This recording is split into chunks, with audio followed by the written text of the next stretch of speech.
A lista de inquéritos autorizados pelo ministro do Supremo Tribunal Federal, Edson Fachin, permite a investigação de 9 crimes.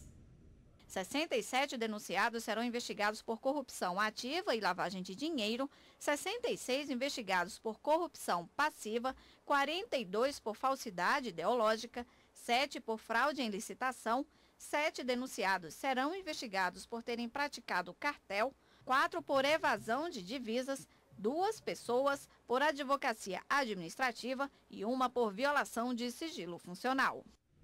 Bom, e vamos voltar a falar com o repórter Gabriel Ciafrei, que vai explicar para a gente mais detalhadamente quais são esses crimes que vão ser investigados nos inquéritos. Gabriel.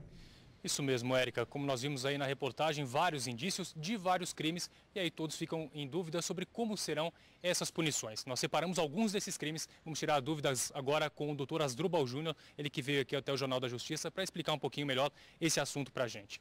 Doutor, a gente vê bastante falar em lavagem de dinheiro, corrupção ativa, passiva. Na lavagem de dinheiro, como que fica essa punição caso fiquem comprovados esses indícios? Bom, segundo a lei do crime de lavagem de dinheiro, a pena é prevista de 3 a 10 anos. É claro que, naturalmente, quem vai mensurar quanto atribuir diante da gravidade e daqueles elementos que a lei penal estabelece para poder dosar a pena, é o juiz quando for fixar a pena. Mas de 3 a 10 anos é a pena prevista para os crimes de lavagem de dinheiro. A gente percebe que em vários casos há corrupções ativa e passiva. O que diferencia cada uma e a punição é a mesma? Bom, a corrupção passiva é aquela feita pelo funcionário público, né? Ou em razão da sua função, ou ainda fora dela, mas em razão dela, efetivamente, quando ele solicita ou quando ele recebe algum tipo de vantagem indevida para praticar ou para deixar de praticar algum ato que deveria ser da sua atividade. Então, aí ele vai na passiva. Aquele que propõe, que oferece, que promete a vantagem devida, ele cai no crime de corrupção ativa.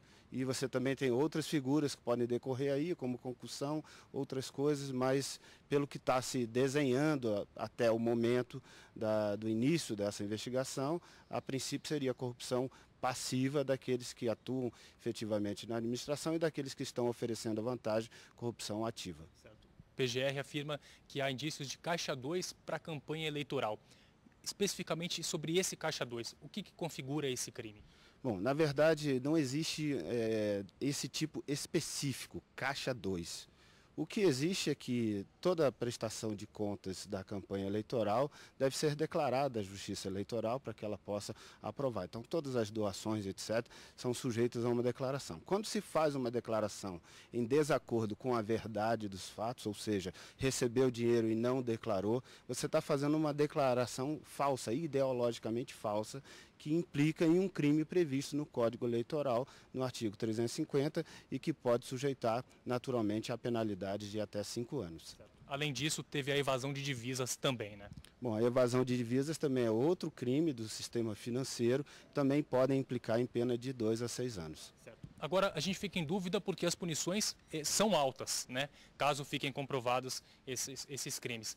Como que fica o cumprimento dessas prisões? São altas e você ainda pode acumular elas também com a consideração, em muitos desses casos é possível considerar que houve uma organização criminosa, até porque eles estão trabalhando de tal maneira que muitos desses partidos talvez sejam vistos exatamente como organizações criminosas. E aí, claro, terá outra penalidade, também de 3 a 8 anos. Aí você somando tudo isso e dependendo de quantas condutas, cada ato de corrupção, um novo crime que se soma em concurso material, então no conjunto de tudo isso, você pode ter penas que ultrapassam muito aquele limite estabelecido na legislação penal de 30 anos para o cumprimento da pena. Quando as penas ultrapassam os 30 anos, então é feita uma chamada unificação das penas, ou seja, se totaliza tudo, vamos, por exemplo, deu 70 anos, ok, 70, mas se unifica em 30 e a pessoa vai cumprir 30 anos, mas todos os benefícios de execução penal que ela poderia usufruir